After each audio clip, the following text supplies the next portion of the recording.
嗨，大家好，我是坦皮叔。今天是2025年5月10号，这一期我们继续聊聊俄罗斯入侵乌克兰，看一看乌克兰战场上又有什么变化。今天是俄罗斯侵略乌克兰第1172天，也是乌军进入库尔斯克的第278天。根据媒体报道，前线总共记录196次战斗，乌军在哈尔科夫州的利普奇村附近重新夺回一块阵地。根据这个分析师表示乌国民警卫队第13旅与乌军的其他部队合作，完成了一项大规模行动，解放了哈尔科夫州利普奇以北的一片森林地区，解放领土的总面积超过200公顷，也就是大概2平方公里。5月8日，乌克兰武装部队对俄罗斯库尔斯克地区的特特金诺村发动新一轮攻击。电报频道俄罗斯之春记者报道这一消息，一支乌克兰武装部队的装甲小组按照指示，从苏梅的伊斯克里什科夫西纳和布德基2个定居点出发，包括一辆坦克和一辆装甲车，向俄罗斯军队阵地进发。他们遭到了俄军伊万诺夫登陆部队和侦察兵的回击。同时，这个乌克兰总统泽连斯基也一直说乌军仍然在库尔斯克和别尔格莱德继续军事活动。5月9日乌克兰武装部队无人机袭击了俄罗斯别尔格莱德州的政府大楼。俄罗斯别尔格莱德州州长叫格拉德科夫在他的电报频道上报道了这一消息。消息称，乌克兰军队的无人机撞上了别尔格莱德州的行政大楼顶部，事件未造成人员伤亡，紧急救援人员及时抵达紧急情况现场。这个俄罗斯人真有意思，别尔格莱德州正在举办这个纪念胜利80周年的这个庆祝活动，结果果然有一架乌克兰的无人机参加这个活动，让这个俄罗斯人虚惊一场。本次乌克兰的无人机参加别尔格莱德州的阅兵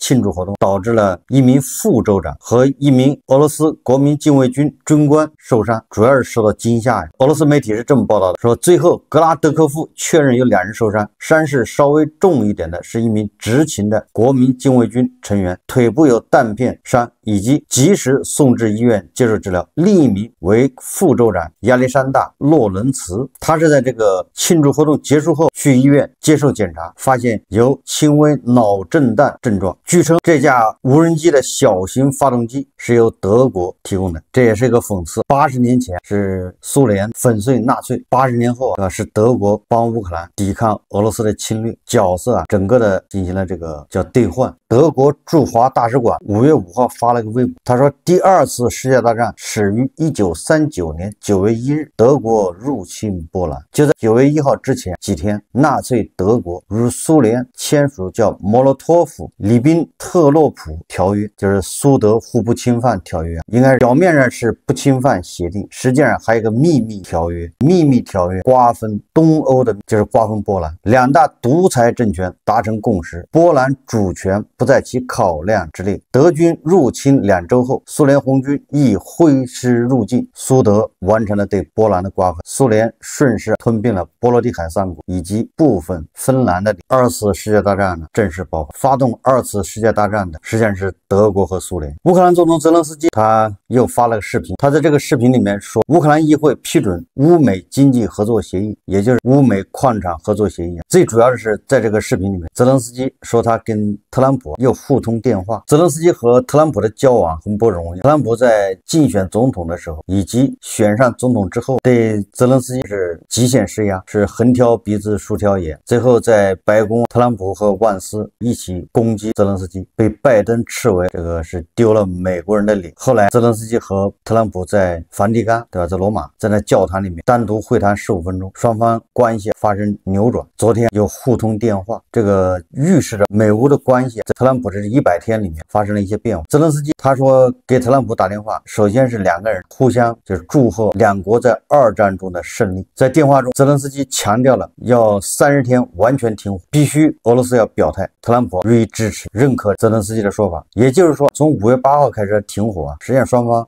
至少没有轰炸，零星的那些无人机那都是1个2个的，不影响大局。所以在这个泽连斯基某种程度上是响应了普京的停火3天、停火72小时这个条件。那泽连斯基要求就是延长30天。大家看视频。Щойно говорив з президентом Трампом. Хороша розмова, дуже тепла, конструктивна. Привітали одне одного і наші народи з Днем Перемоги у Другій світовій війні.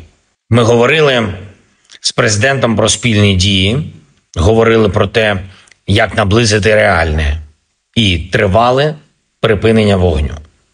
Щонайменше на 30 днів, і це те, що може дати багато шансів для дипломатії. Потрібно, щоб росіяни відповіли на це адекватно, підтримали припинення вогню. Вони повинні довести свою готовність завершувати війну. Америка може з цим допомогти. Світ потребує Америки так само, як і 80 років тому. Звісно, ми говорили сьогодні про нашу угоду про економічне партнерство з Америкою. Ми відзначили, наскільки важливо, щоб наші відносини протягом десятиліть зміцнювали наші країни. І це буде.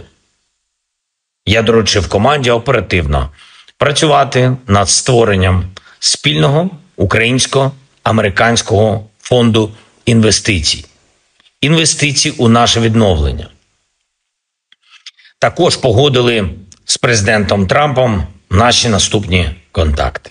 这个至少说明泽连斯基和特朗普之间已经可以直接紧密的沟通联络。乌克兰总统办公室主任伊尔马克表示，乌克兰只能在无条件的30天停火实施后才开始和平谈判。美国和乌克兰的欧洲伙伴也同意这一时间表。伊尔马克指出，俄罗斯和乌克兰可以在长期停火安排后，然后各自任命代表团开始具体的谈判。特朗普他昨天在真相这个社交网站发表文章说，呼吁乌克兰和俄罗斯停火30天，并指出这种停火最终应该朝着达成和平协议的方向发展。他在社交媒体上写道，所有这些都可以很快完成，如果需要我的服务，我随时可以提供服务。特朗普还指出，如果不遵守这种沉默制度，美国及其合作伙伴可能会实施额外的制裁。这个已经算是特朗普威胁这个俄罗斯了。特朗普的这个言论也是美国政府在停火谈判中立场再次向乌克兰靠拢，这个和2个月之前已经完全不一样了。2个月前，美国政府是完全倒向俄罗斯，向俄罗斯让步，包括恢复美俄外交关系，在联合国投票跟朝鲜站一块反对联合国谴责俄罗斯发动战争的决议。不久前，特朗普为了停火，甚至单方面，也就是美国承认克里米亚属于俄罗斯，但是普京他的胃口得不到满足，他要的更多。连这个身体永远健康的副总统万斯，他都开始批评俄罗斯了。他说，俄罗斯不能指望获得他尚未占领的乌克兰领土。美国副总统万斯表示，所有人都知道俄罗斯会提出过高的要求，因为他在前线取得优势。这个万斯说，乌克兰人希望实现停火，在万斯看来，是因为局势不太乐观。我们的立场是，我们不希望乌克兰崩溃，我们显然希望乌克兰保持一个主权国家，但俄罗斯不能指望有人会把他尚未占领的拱手相让。这是万斯在接受福克斯新闻采访时说的。我们知道俄罗斯人会提出超过我们所能接受的要求，也就是连万斯都觉得俄罗斯很过分了。这俄罗斯人他占领的领土是他的，他还没占领的领土也是他的。关于特朗普昨天停火30天的表态，俄罗斯方面还没有回应，但是白俄罗斯总统卢卡申科他似乎是侧面回应。5月9日消息，白俄罗斯总统卢卡申科表示俄罗斯准备与乌克兰达成的不是停战协议，而是和平协议。卢卡申科说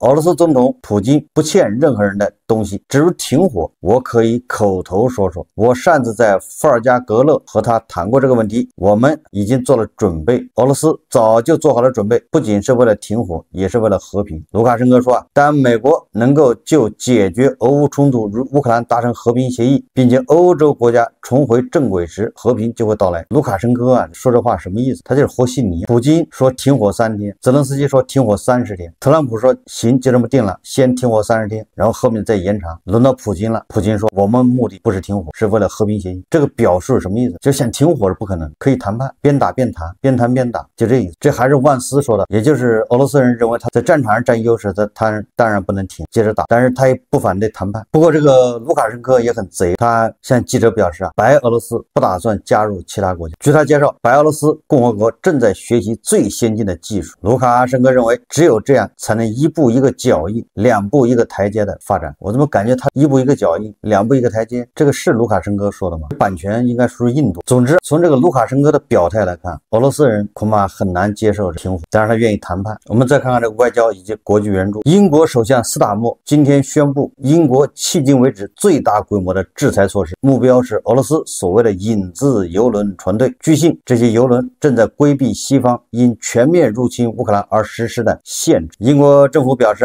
将对多达100艘自2023年初以来运载价值超过240亿美元的石油的船只实施制裁。此外，英国还公布了针对该国船队背后个人和实体的制裁措施。英国已将俄罗斯引资油轮列入黑名单，数量超过任何其他国家，旨在使其成为克里姆林宫战争经济的财务负担。也就是这个英国，它不仅要援助乌克兰，它还要加大对俄罗斯的制裁。英国是玩真的动真格把俄罗斯脖子上的绳子勒的是越来越紧了。英国金融时报称，欧盟也在考虑对俄罗斯引资舰队实施更严厉的制裁，并计划将同一船队的149艘油轮纳入其第17轮对俄制裁措施。欧盟的这个外交负责人卡拉斯表示，欧洲将向乌克兰拨款10亿欧元用于武器生产，并批准设立国际法庭以惩治战争罪犯和俄罗斯的侵略罪。德国新任外交部长瓦德普尔已抵达乌克兰，开启他的首次访问。他已抵达利沃夫，欧盟外长非正式会议将于5月9日在此举行。瓦德普尔是一个坚定的支持乌克兰反抗侵略的这么一位外交官。5月9号，也就是这个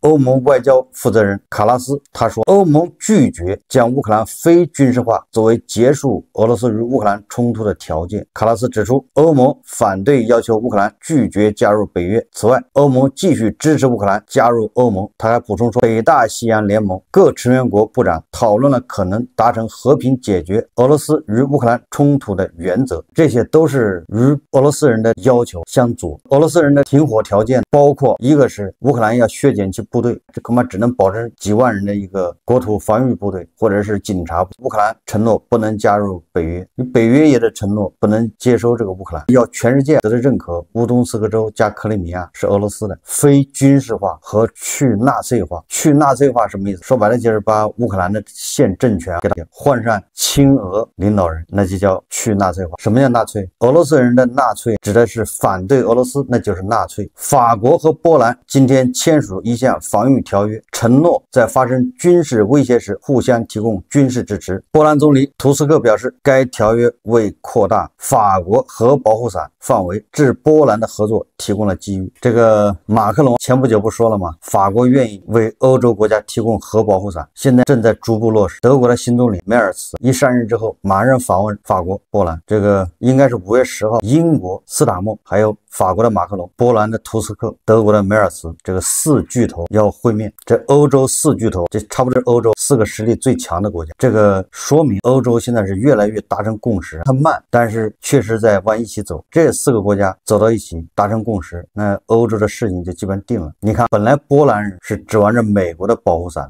德国也一样。现在你看，波兰接受了法国的保护伞，梅尔茨本身他就要脱离美国，他也不反对接受法国的核保护，这是最后一道障碍。如果说欧洲这个国家主要国家都接受了法国的核保护，那美国的地位就大大下降。那英国人家自己有核武器，在军事上面，尤其是军事保护方面，欧洲和美国叫脱钩断裂，欧洲人家自己要搞一套了。马克龙推销他的核保护伞有了进展。德国的前总理舒尔茨他是反对抛弃美国的核保护伞，接受法国的核保护伞。当地时间5月8日，美国总统特朗普承认可能寻求中国的帮助，以推动达成俄罗斯与乌克兰之间的和平协议。当记者向特朗普询问是否可以请求中国帮助弥合俄罗斯与乌克兰之间的分歧时，特朗普回答道，这是很自然的事情，我认为可以。是的，想法是好的，实际上没什么用。原因有2个，一个是俄乌双方的战争动能根本就没有消耗掉，都认为自己还能再打一打。泽连斯基虽然要停火30天，他甚至想停火时间更长，这个咱们以前分析过这都是等欧洲，因为欧洲需要时间时机一成熟，那还接着打。那普京他更不愿意停，他现在因为他整个的都是战时经济，一旦停下来，恐怕他的这个问题更大，所以他想主动权掌握在自己手上，想停就就停，想打就打，不受你们约束。这是第一个，战争动能没有消耗掉。第二个就是俄乌双方的差距太大，乌克兰他要的是1991年的边界，还要俄罗斯赔偿，还要法办这个战争犯，还要加入北约。欧盟那就更不用说了，俄罗斯希望至少完整的得到乌东4个州，还有克里米亚，还要要求全世界的承认那是俄罗斯的领土。乌克兰不能加入北约，乌克兰去军事化，去纳粹化。你说这两个人一个天上一个地下，相去甚远，你怎么斡旋？根本原因是双方还没打够。最核心的问题实际上就是俄罗斯这种野蛮的行为不能让它得逞。如果这一次俄罗斯侵略乌克兰，只要对俄罗斯有一丁点的好处，那么实际上就是纵容奖励这种侵略行为。这种绥靖只会为下一次更大的战争埋下伏笔，因为俄罗斯尝到了甜头，他不仅没有受到惩罚，他反而还得利了。哪怕把乌东4个州还给乌克兰，全世界承认克里米亚是俄罗斯的，俄罗斯这一战他都没打吃亏，他都占便宜。对俄罗斯来说，死人无所谓，他领土又多了一块。以前是事实占领克里米亚，但是全世界的不认可，这回全世界认可了，那就是他的领土，他目的就达到了。下一步再等到时机成熟，再发动对乌克兰的侵略。俄罗斯以前就是个莫斯科大公国，领土才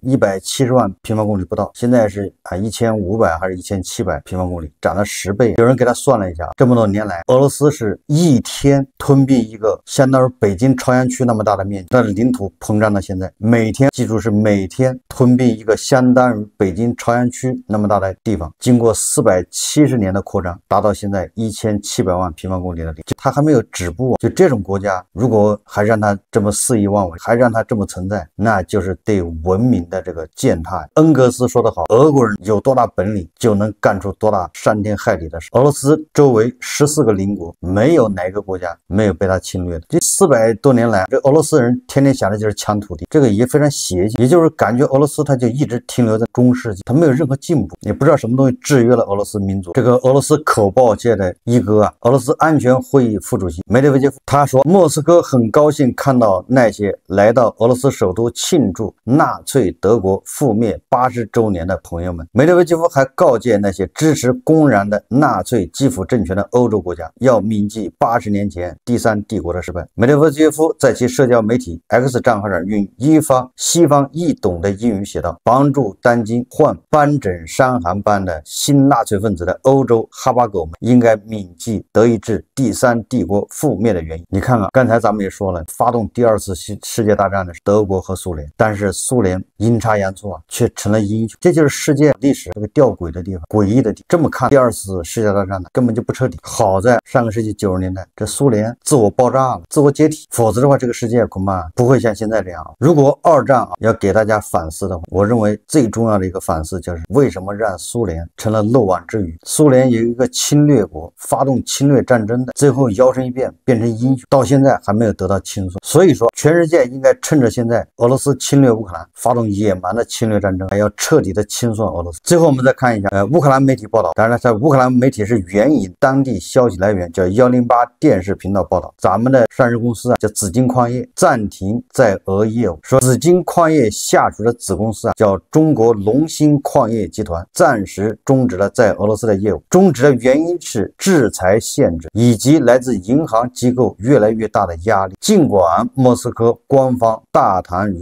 大国的战略伙伴关系，但大国企业并不打算拿自己的资产或声誉冒险，一旦有威胁就选择退出市场。位于图瓦共和国的叫克勒兹塔什特克采矿显矿联合工厂就面临关闭的危机，该企业归龙兴公司所有，而龙兴公司又是中国矿业巨头之一紫金矿业集团的子公司。该公司管理层对其决定的解释是，最近制裁的扩大造成了金融交易的严重复杂化，而且许多大国银行拒绝为俄罗斯金融机构的交易提供服务。根据当地消息来源108电视频道报道说，该厂首席执行官李开文已签署了停工令。这个工厂规模不小，一共是1200名员工，其中绝大多数是图瓦州居民。从2025年6月1日起，工厂将正式进入停工状态。记者说，龙兴公司的决定表明了大国企业的一个普遍趋势，在面临任何重大风险时，他们都愿愿意迅速结束在俄罗斯的业务。媒体说，因此尽管有政治言论，但大国政府并不准备为支持俄罗斯项目而损害自己的经济利益。在这种情况下，俄罗斯再次面临经济困难。大国公司的这一举动似乎是在给莫斯科一记外交耳光，而莫斯科直到最近还一直指望加强与大国的战略合作伙伴关系。实际上这个大家都知道，每次两国首脑一会晤，那肯定要签大量的文件。我在以前节目就说过了，这种大量文件那都是签着好玩的，也不能叫好玩吧，也就是你两个首脑一见面，那总得签一些这个什么框架协议，但是落实是个大问题。从这篇报道就可以看出来，很多都是表面文章，去应个景，不代表是真的支持俄罗斯，更不代表支持俄罗斯侵略乌克兰。至少目前看，不存在为支持俄罗斯而损害自己的经济利益，对吧？紫金矿业只是一个代表而已，对吧？大量的企业像紫金矿业一样，实际上反映的是银行为了避免制裁，主动的跟俄罗斯的业务做切割。好，这期节目我们就聊到这，感谢大家收看。如果喜欢我的，欢迎订阅转发，也可以在下方留言评论，谢谢大家。